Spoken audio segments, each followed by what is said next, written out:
দেখুন বন্ধুরা, আজকে একটা নতুন রেসিপি হবে। প্রথমত এই মাটির চুলাটা আমি আজই বানিয়েছি, কিন্তু এরকম বানিয়ে নিতে হবে। আর এরকম কাঠের জাল দিয়ে করবেন, জিনিসটা খেতে ভালো লাগে। আর যে রেসিপিটা হচ্ছে আমাদের সাথে থাকুন, দেখতে পাবেন। দেখুন বন্ধুরা, এটা কিন্তু ময়দা ভাববেন না, এটা চালের গুঁড়ি।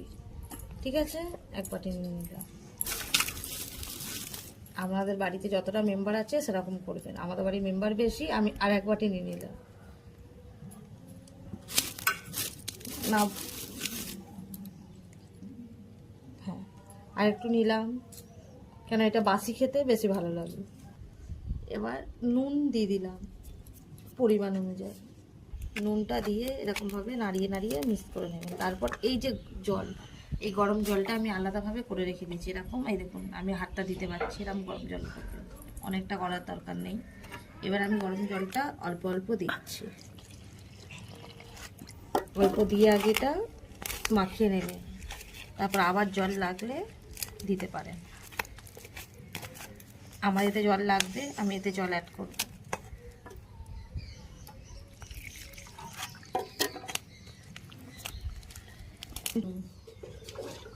বন্ধুরা, ব্যাটারটা এইভাবে ঘনত্ব মাখবেন। দেখুন বন্ধুরা, এরকম হবে ব্যাটারটা, তবেই পিঠে খেতে ভালো লাগবে। এই দেখুন বন্ধুরা, দেখুন এবার আমার এটা গরম হয়ে গেছে। এবার এরকম হাতা করে আমি দিয়ে দেবো অল্প অল্প। দেখুন, হ্যাঁ, এবার দেখুন বন্ধুরা, দিয়ে এই মাটির পাত্রটা ঢাকা দিয়ে দিতে হবে।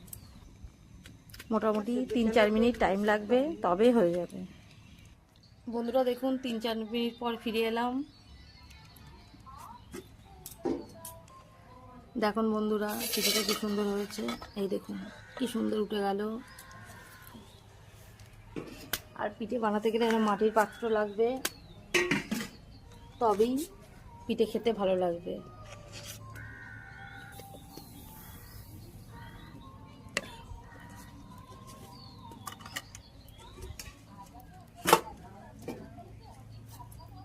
চলো দেখুন বন্ধুরা, আর একটা হয়ে গেল। এই দেখুন, দেখুন মাটির পাত্র হয়েছে। বালি কিচকিচ করবে, এরকম জল দিয়ে ধুয়ে দেবেন। এরকমভাবে জল দিয়ে ধুয়ে নিলে পিঠেটা খেতে নরম হবে। দেখুন বন্ধুরা, অনেকগুলো বানিয়ে নিয়েছি। মা, আপনি আসুন টেস্ট করতে।